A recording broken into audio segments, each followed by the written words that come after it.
Season 10 of the AFLW has arrived. 18 teams start equal. Who will get it done in 2025? Will the Roos go back-to-back? Will the Lions come back for revenge? Will the Crows have a say on the big stage?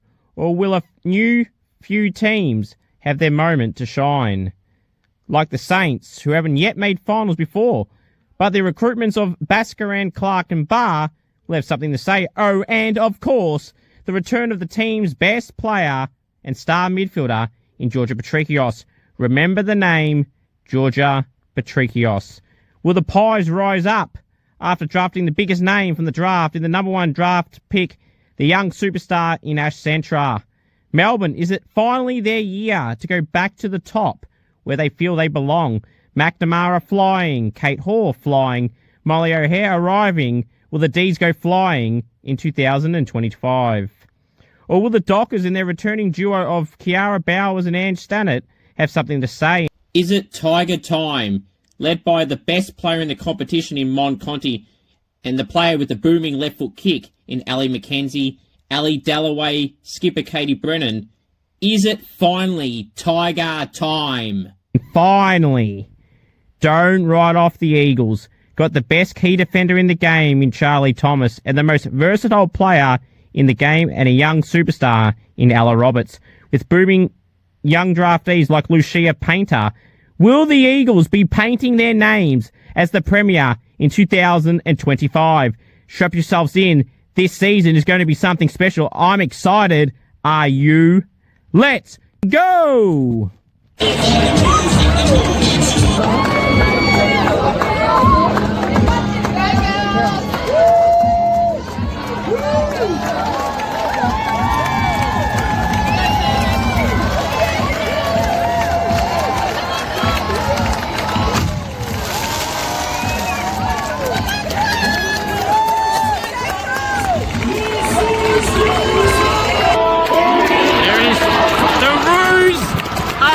The 2024 AFLW Premiers, they win by 30 points.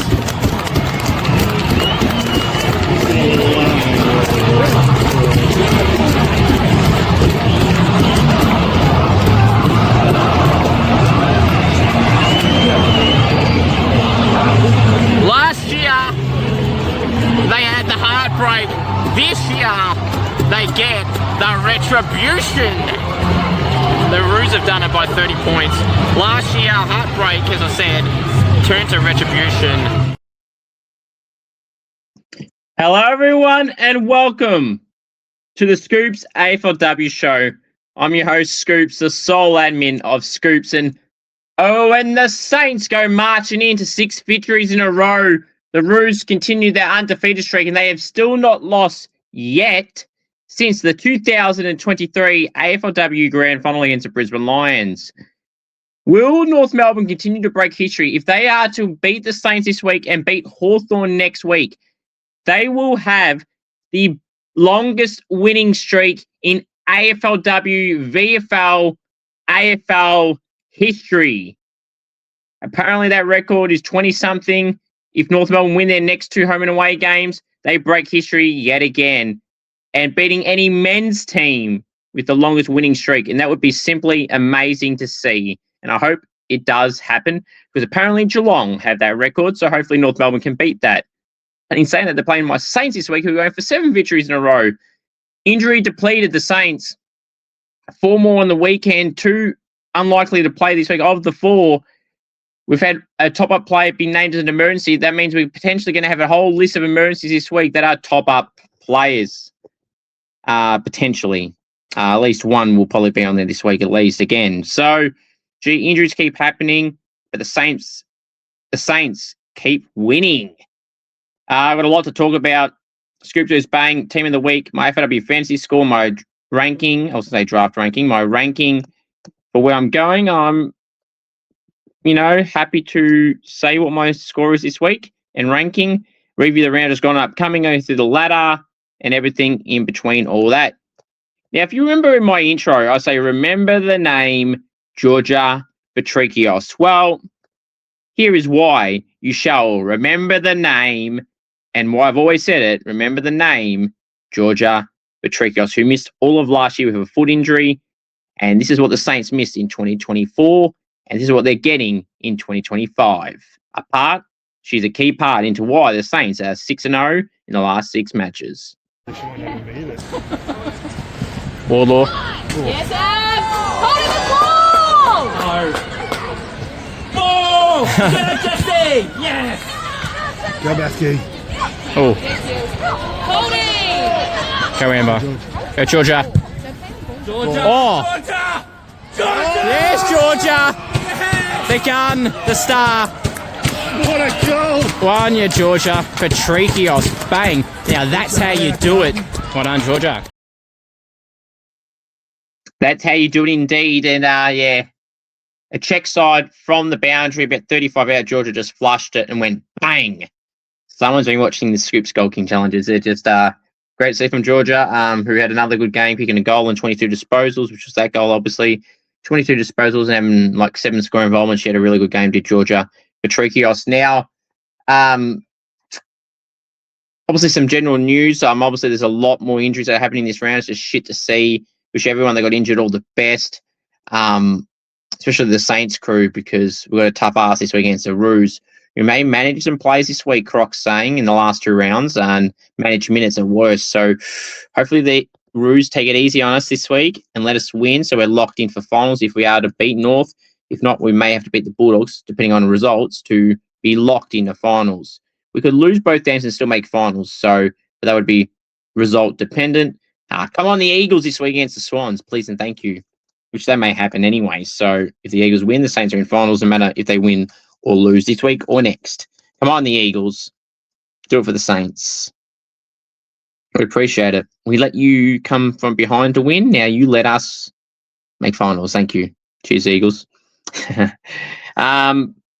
yeah. Now, this week's Rising Star nominee is Emma McDonald from the Bulldogs. Kicked 3 goals, albeit against the bottom side Gold Coast. Nonetheless, is this week's Rising Star nominee. I thought there was a few other names that, could have got it, because considering they say it's a block of form, they went against that this week, conveniently. Maybe it's the model that I say should be off the weekly round, but that's not how they operate. So it's confusing as to why they've now changed their tune and now done it to unround performance, which is what I agree with.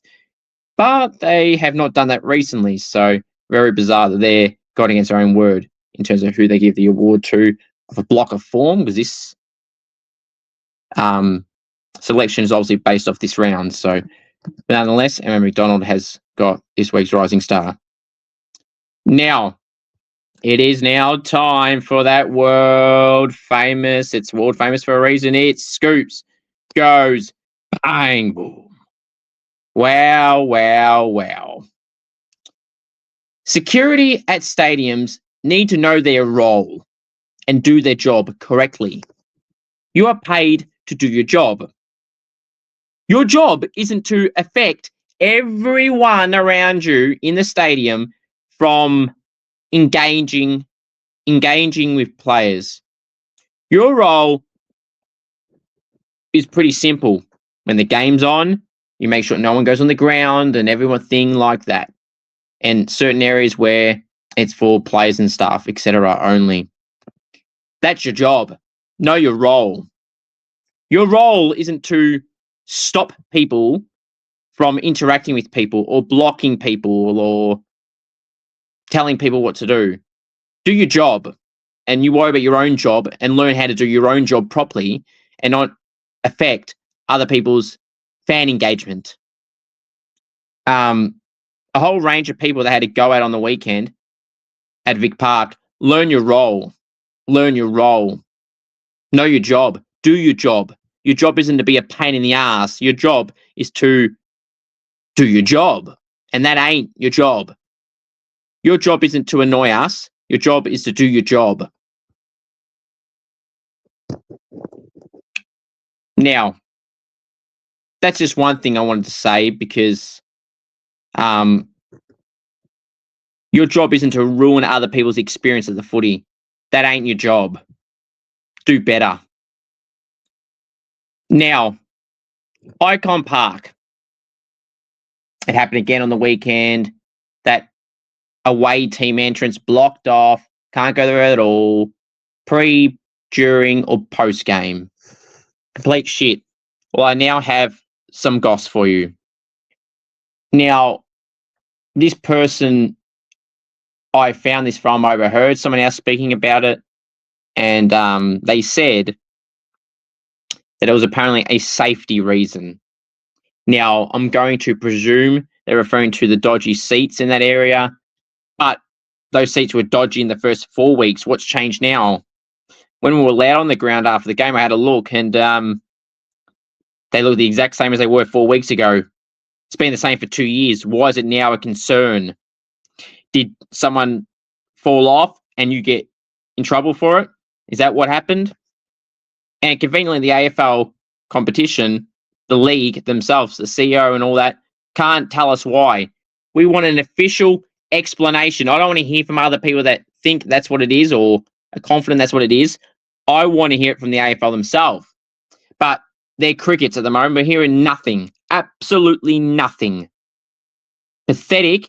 They need to do better themselves, just like the security need to do better. And you need to fix this issue.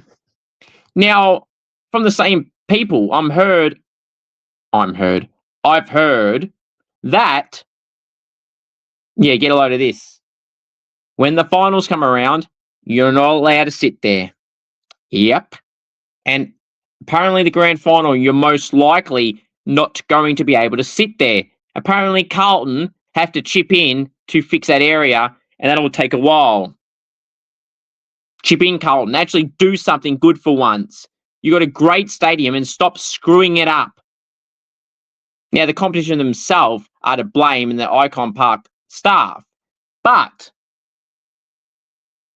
Carlton, if you need to chip in to allow people to sit there, chip in! Now, your men's team is a basket case at the moment. You got Charlie Curnow leaving, TDK leaving, Jack Silvani leaving. You had your fans turn on Charlie Curnow and TDK throughout the year and Silvani.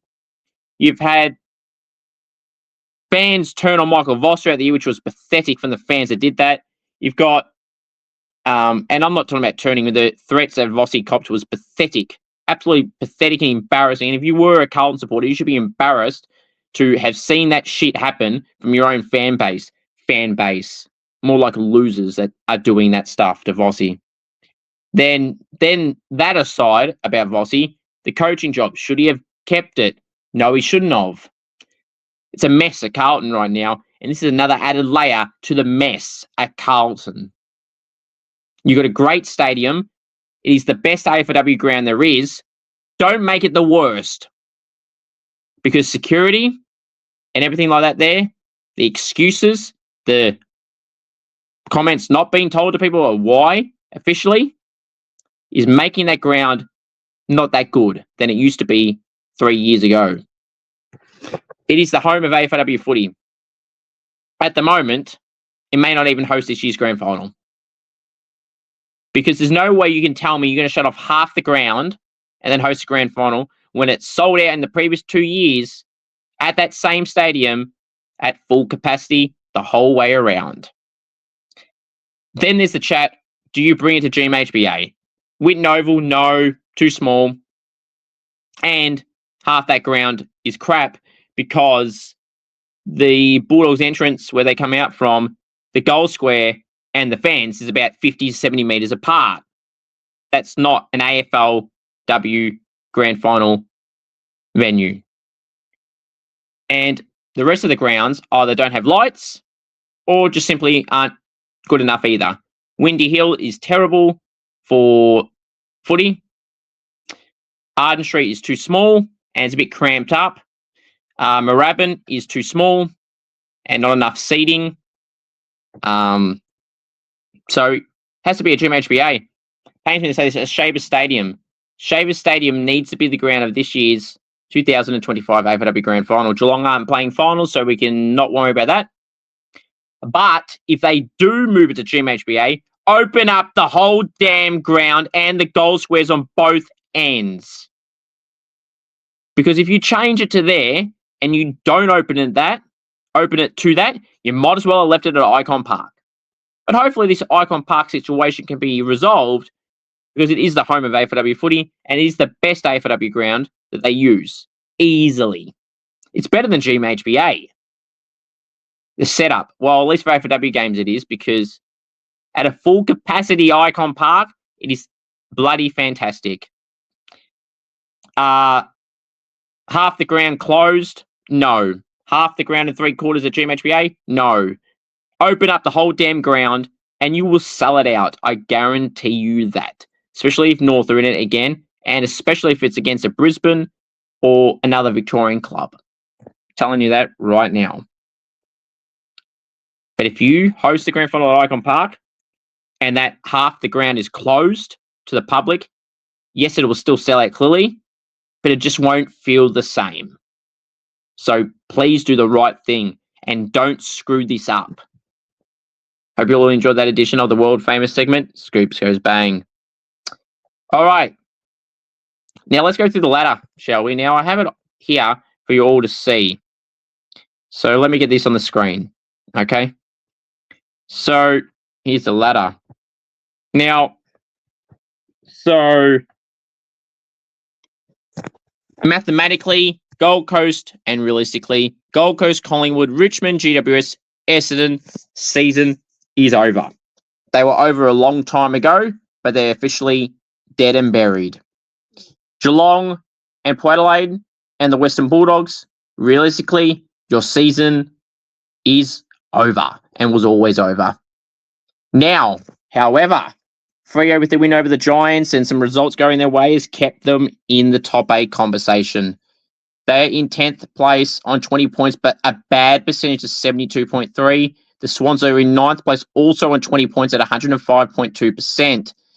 Now, in 8th place on 24 points at 103.4% is Carlton. 7th place, 24 points, also 112.8% is the Crows. 6th spot, 24 points, also 125.4% is the Eagles.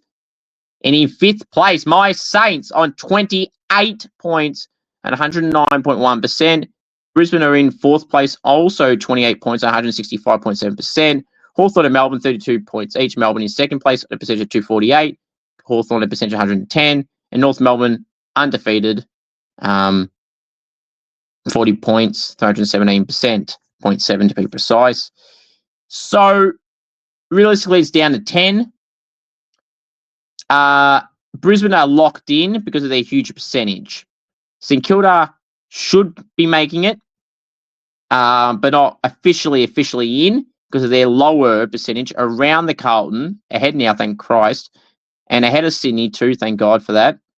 But with North Melbourne looming this week, it better not be a big loss because I might not be happy. In fact, I won't be happy.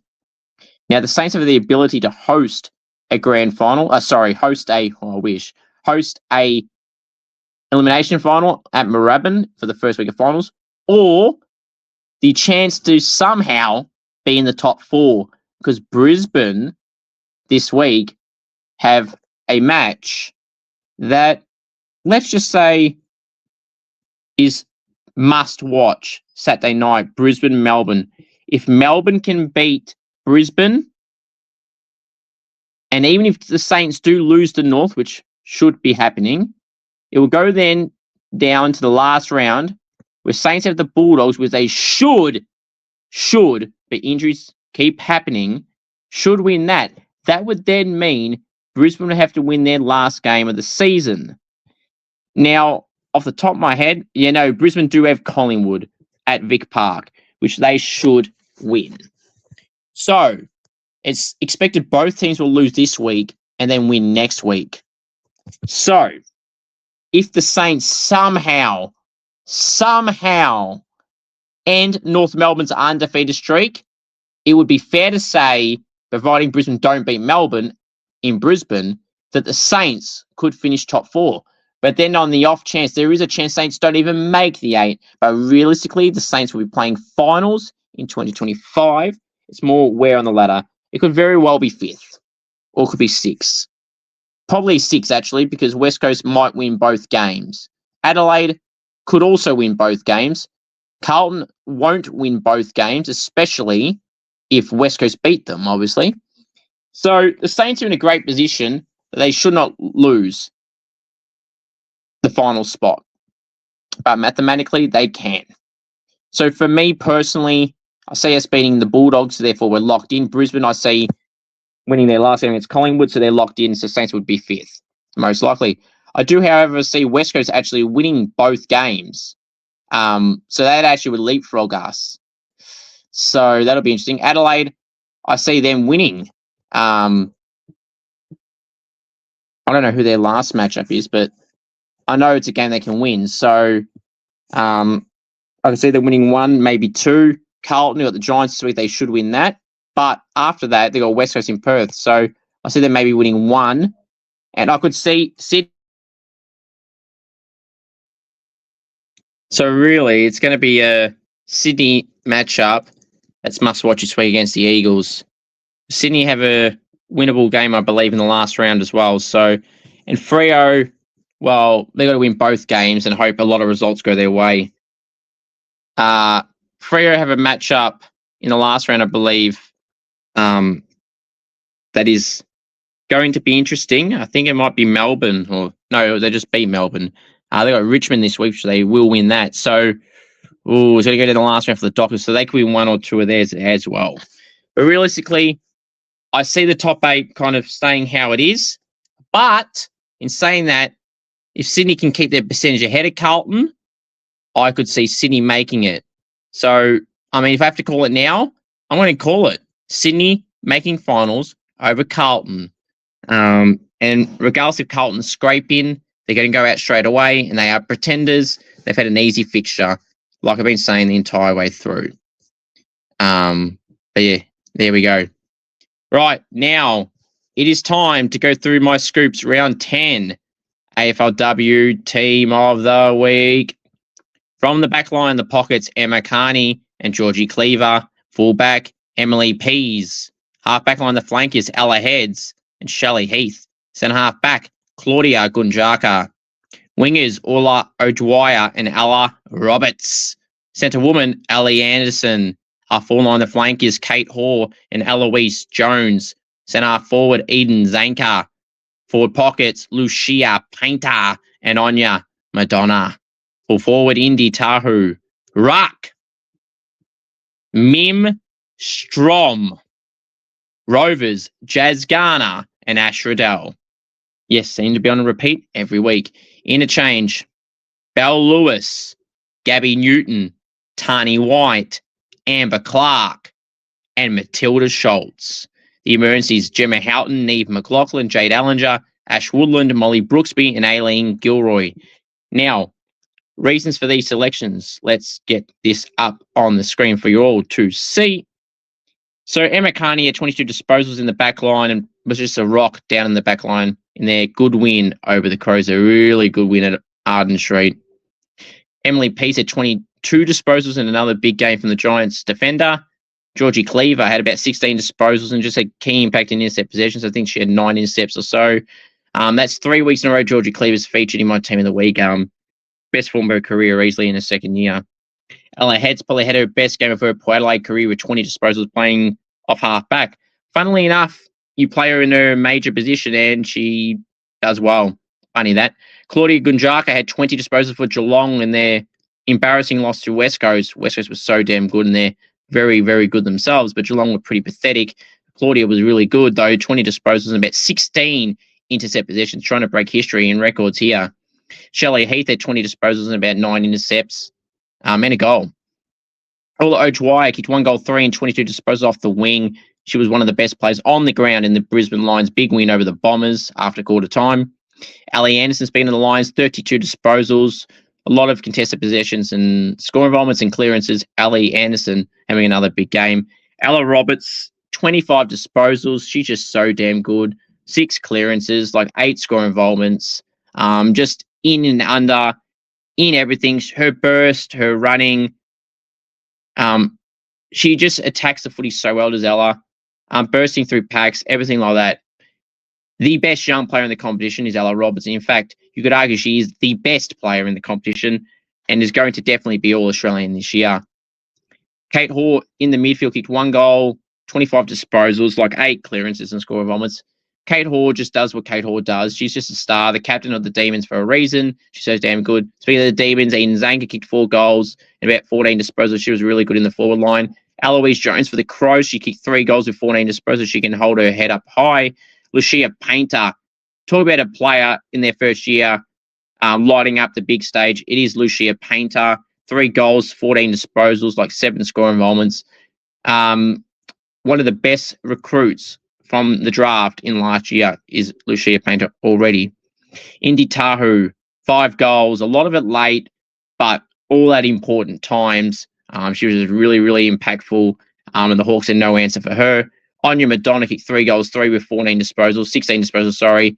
If Anya kicked a few goals that she normally would get, we could have been talking about 5 or 6 goals for Anya Madonna, but she was still great. Mim Strong was easily, and I mean easily, the best ruck this round and all season, and in general. 23 disposals, close enough. 23 disposals, 28 hit outs. Just, what people don't understand, Mim Strong does what other rucks can't do on a consistent basis, and she does this every week. 23 disposals against 2 well-established rucks of the Giants in Fleur Davies and Ailish O'Dowd. To have 8 tackles to go for your 15 contested possessions and 7 score involvements, 6 clearances, 4 inside 50s, I mean, you can't ask for any more than that. Mim Strong is the best ruck in the competition. No ifs, ands, or buts. Jazz Garner does what Jazz Garner does. 41 disposals and a goal. Just absolutely killing it. Like 10 score involvements. I mean, she's just a star. She is. And so is her partner in crime at the Roos in the midfield, Ash Riddell. A goal in 39. Ash Riddell doing Ash Riddell things. I mean, it might sound like you're glossing over, but it's because these two are so damn good. They do this every single week. So it's no surprise, to be honest. It's more so who's going to get more disposals and who's kicking a goal or two, who's going to have the best on-ground performance. Because every week it's either Garner or Riddell. And when they win every week, it generally is Garner or Riddell. But they got a lot out of great players. But these two just stand out so much more than anyone in the comp, or most players in the comp anyway. Monconti is the star and probably the best player in the comp. But Garner and Riddell are very close, if not at the top as well. Matilda Schultz. Now, Lucy Wales was a late out for the Hawks. So she went up against Mackenzie Early, who's a forward backman and pinch hitter in the ruck. And Ali Simons, who's in her first year. She only played a few games, and she's not even a ruck either. So, I mean, her and Mim were amazing, but Mim was better, and Mim had good opponents on her, where Matilda didn't have actual rucks against her. So anyone trying to debate that, well, then I don't know what to tell you. You just can't win, and you won't win. Belle Lewis, she was great for the Eagles. 1 goal, 20 disposals, playing forward and mid on the weekend on Friday night against Geelong. Really impactful. Belle Lewis, a co-captain along with Charlie Thomas, which is absolutely killing it. They both are this year, and Belle was good yet again. Gabby Newton, what a great year Gabby Newton's having. I love to recognise players that aren't, in some people's eyes, the top of the top. And Gabby Newton, she's mounting a case this year for All-Australian, like her teammate Ashley McCarthy. But Gabby Newton, 28 disposals, like 9 clearances. She deserves to be in the team of the week. It's really, really stiff to keep putting players like Gabby Newton on the bench. But when Riddell and Garner and Conti and Marinoff and Ella Roberts and co just keep racking up 30-odd disposal games and goals and tackles and clearances, Gabby Newton's doing that, but it's just so hard to fit them all in. And there's other players that randomly pop up here and there. Kate Hoare's having a great year as well. So, it's just so hard to fit them on the ground. It really is. And you put some of those players at half forward, but then when there's forwards kicking 3+ goals each week, some weeks, it's just so hard to fit them on the field. It's just really annoying. But she could be in the All-Australian team, though, come the end of the year. I'm just going to give you a heads up there. Tanya White's having a great year as a half-back for Collingwood. 22 disposals. A lot of contested marks, and her run, her bravery in contest is really standing out this year. And that's something she's improved on from last year, but continued on. She was good last year, but even better this year. Might be a smoky for halfback All-Australian, maybe Tanya White. Amber Clark, what a great recruit she's been in from the Saints, for the Saints from the Bombers, former top 10 draft pick. Had 15 disposals on the weekend, playing as a half forward and on the wing area and pushing through the midfield. But like pushing up the ground, running it into the forward line. Amber's got that speed. That's why Saints recruited her. Saints needed speed. They brought that in with Baskaran and Amber Clark. And it's just great to see both players being rewarded with a goal. A couple of goals this year. I think Charlotte's got 3, playing mainly wing. And Amber's probably got about 5. So it's just great to see the two big name recruits who are both only about 21 killing it so far. So that's the team of the week this week. Gemma Houghton was the next forward, kicking 3. Ash Woodland kicked a goal in 25, was really good in the midfield for the Power. Molly Brooksby was right off half back. Aileen Gilroy kicked 2, 3, and 17 or something in the forward line, was good. And Jade Allinger had 17 and had like 9 intercepts. She had 9 in the first quarter. Had she got about 22, she probably would have got in. It was a bit quieter in the other quarters, but she was really good. And their first quarter was amazing, which is why I wanted to recognise her great performance still, albeit not in the team. So comment down below your thoughts on my team of the week. I think it's a great team of the week. Very hard to choose each and every week, but that's a team I've assembled and gone with. So comment down below what you think. Right. Now it's time to go through my Scoops round 10 AFLW fantasy score. I scored 1,408. I'm really happy with that. It went up slightly in the rankings. I'm now 3,288. So I said, really happy with where that is at. Ideally it'd be better, but keep copping injuries and, some players that underperform some weeks and they drop too much and don't have the money to upgrade them to someone that you really, really want. But, it is what it is. I'm really happy with that. I'm going to do 3 trades this week, most likely. Looking at potentially getting out of my team, potentially Cynthia Hamilton, trying to upgrade her to someone around 800k plus. But even some players at that range are inconsistent in the forward line, so it might be worth just keeping Cynthia Hamilton, who's grown around 60s a couple of times, and the odd 40, which is not really helping me. Jenna Richardson dropped 100k, which is not ideal as well. Do I just keep Richo in because she can get 80s and even 100? But I only had probably 3 this year, and the other 7 are all over the place, including the weekend with a 24, which isn't great. Alice O'Loughlin, back from a liver injury last week, got 22 disposals. This week got 15, but only got like 24 points. So a bit confused there, but O'Loughlin's a gun, so I'll stick with Alice in my side. But overall, I'm pretty happy with this week. I could have got 1,500 if I nailed the right captain choice. So, I did, but if I got someone that scored even higher. So, here's what it is. I'm pretty happy. Comment down below how your team's going. Congratulations to Shano, who's on the top of my Scoops AFLW Fantasy League as well. Right. Let's now review the round 10 game, shall we?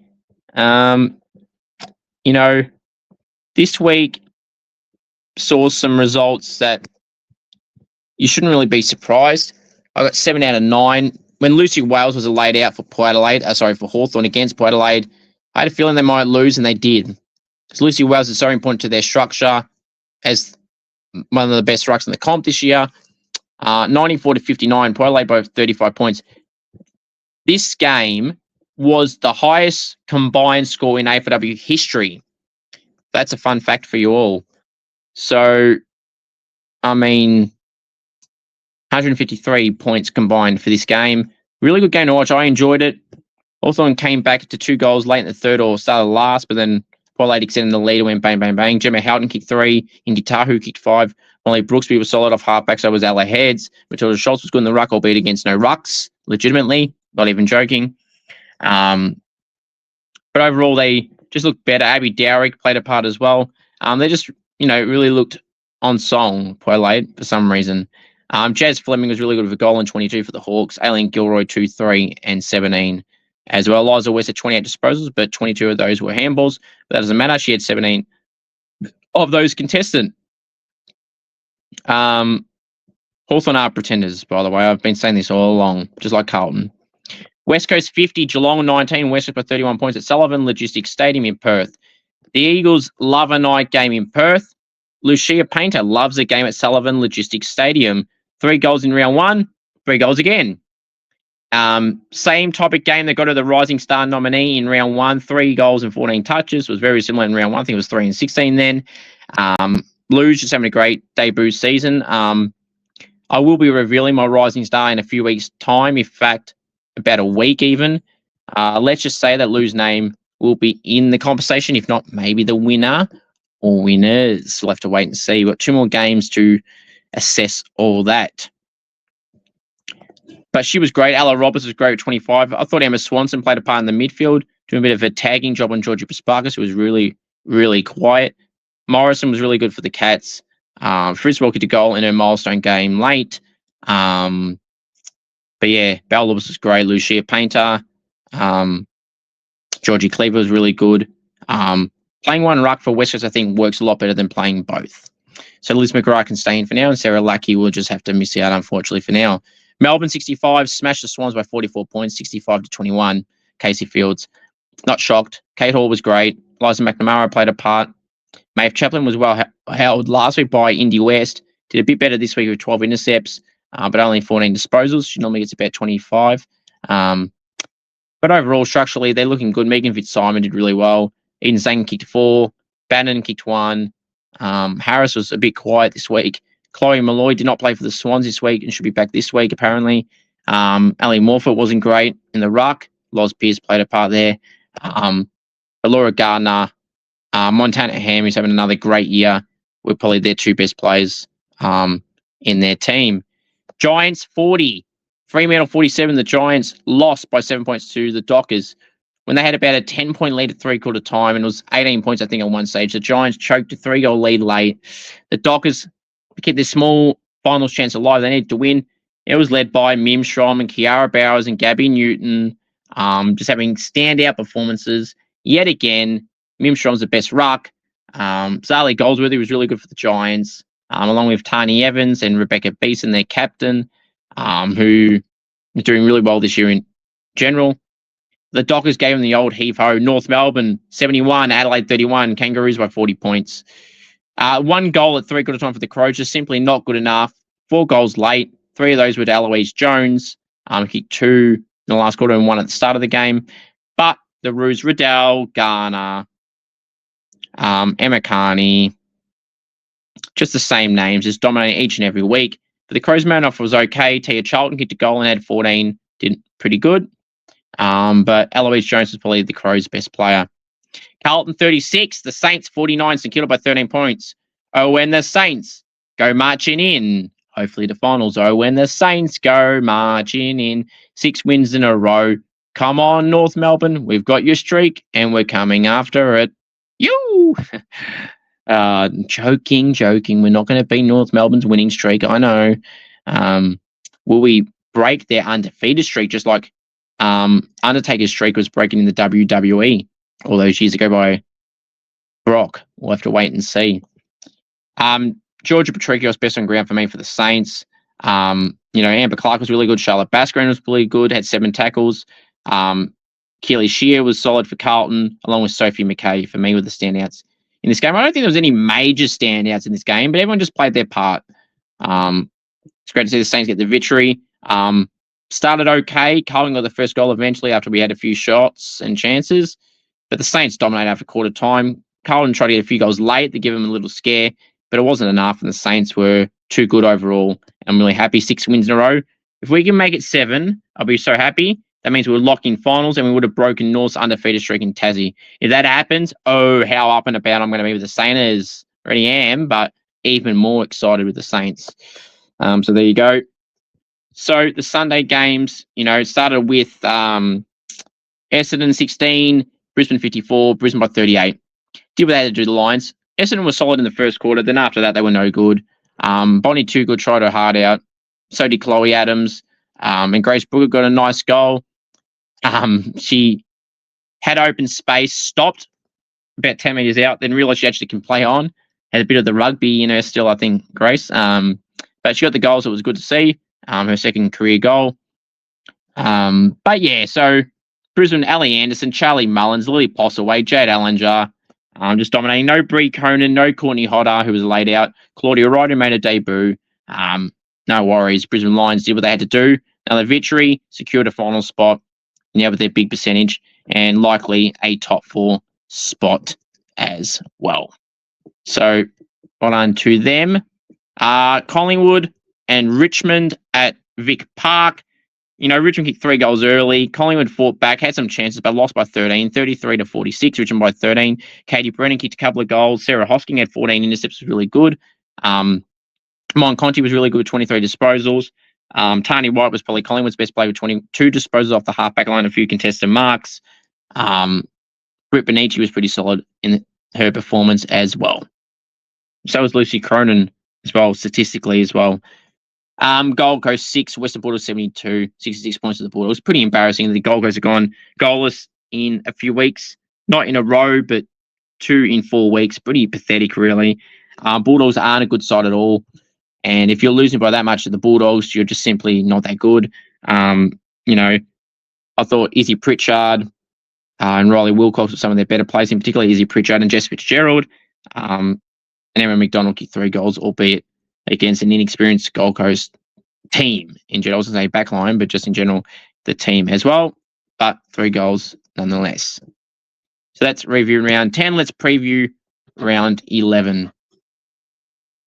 So where are we?